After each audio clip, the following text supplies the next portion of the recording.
अलैकुम वरहमतुल्लाहि वबरकातुह। मेरा सवाल ये है, अगर कुरान पर हाथ रखकर कसम खा ली जाए और उसको तोड़ दी जाए तो हमारे इल्म में तो ये है कि कुरान पर हाथ रखकर कसम तोड़ने का कफ़ारा है 3 दिन का लगातार रोज़ा रख लेना। लेकिन अब हमारा जो सवाल है वो ये है कि हमने मान लीजिए कुरान पर हाथ रखकर 4 कस्में एक साथ खाईं और उसमें से पहली और दूसरी कसम हमने तोड़ दी, तो क्या उन दोनों कसम तोड़ने का रोज़ा सिर्फ 3 दिन रहेंगे या पहली कसम तोड़ने का 3 दिन रहेंगे और दूसरी कसम तोड़ने का 3 दिन रहेंगे? चारों कसम तोड़ने का अलग अलग रोज़ा रहेगा या एक ही में बस 3 रोज़ा रह लिए तो वो चारों हो गया? प्लीज़ इसका जवाब दें कुरान और हदीस की रोशनी में। अस्सलाम वालेकुम वरहमतुल्लाहि वबरकातुह। भाई, सबका सवाल ये है कि अगर किसी ने कुरान मजीद पे हाथ रख कर कसम खाई तो उसका कफ़ारा क्या है। और फिर एक सवाल और करते हैं कि किसी ने 4 कसम खाई है तो उसको 4 कफ़ारे देने होंगे या क्या करना होगा।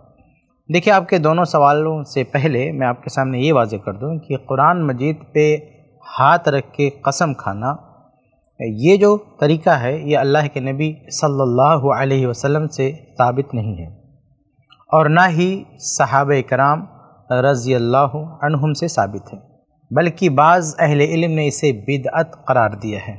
यानी ये काम नहीं करना चाहिए। आपको कसम खानी कसम खाएं, लेकिन कुरान मजीद पे हाथ रख के कसम खाना ये अल्लाह के रसूल सल्लल्लाहु अलैहि वसल्लम का तरीक़ा नहीं है और ना ये सहाबा कराम का तरीक़ा है, इसलिए ऐसा नहीं करना चाहिए। बल्कि दूसरे आप देखेंगे तो इसमें एक तो बिदअत है और एक तशब्बुह बिल अग़यार भी पाया जाता है।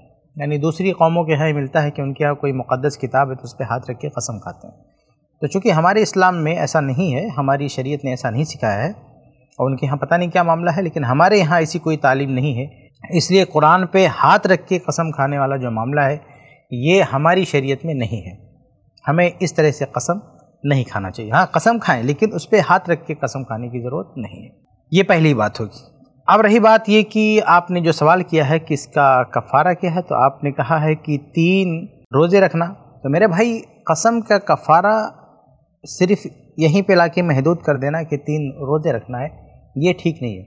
क्योंकि अल्लाह रब्बुल आलमीन ने जो बताया है कफ़ारा सूरह माइदा सूरह 5 आयत 8-9 में, तो उसमें अल्लाह फरमाता है फ़कफ़ारतुहु इत्आमु अशरती मसाकिन, कि कफ़ारा, कसम का कफ़ारा ये है कि 10 मिस्कीन को खाना खिलाना। मिन औसति मा तुतइमुना अहलिकुम औ किस्वतुहुम औ तहरीरु रक़बा, यानी औसत दर्जे का जो खाना आप खाते हैं उस तरह से खाना 10 मिस्कीन को खिलाना है, या 10 मिस्कीन को कपड़ा पहनाना है, या गर्दन आज़ाद करना है जो आज उसकी शक्ल मौजूद नहीं है। फ़मन लम यजिद, जिसकी ये हैसियत नहीं है, जो ऐसा नहीं कर सकता है, फ़सियामु थलाथति अय्याम, तो उसके लिए ये है कि वो 3 दिन का रोज़ा रखे। तो खुलासा ये कि असल जो कफ़ारा है ना, वो 10 मिस्कीन को खाना खिलाना या उनको कपड़े पहनाना या गर्दन आज़ाद करना। गर्दन आज़ाद करने का मामला आज नहीं है, तो खाना खिलाना या कपड़े पहनाना। अगर ये मुमकिन नहीं है तो फिर यह है कि 3 दिन के रोज़े रखना।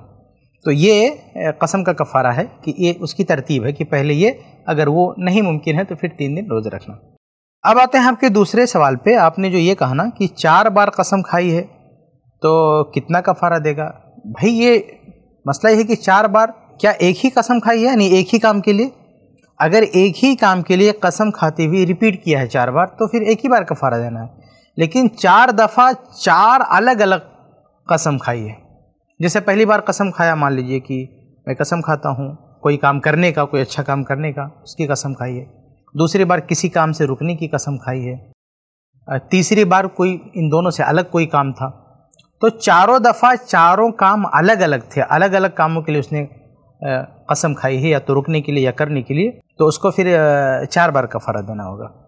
तो मसला ये है कि काम एक ही है और 4 बार एक ही काम के लिए 4 बार कसम खाई, तो गोया कि वो ताकीद है, तो एक ही बार कफ़ारा देना होगा। और अगर अलग अलग है तो अलग अलग उसको कफ़ारा देना होगा। उम्मीद है कि आपको जवाब मिल गया होगा।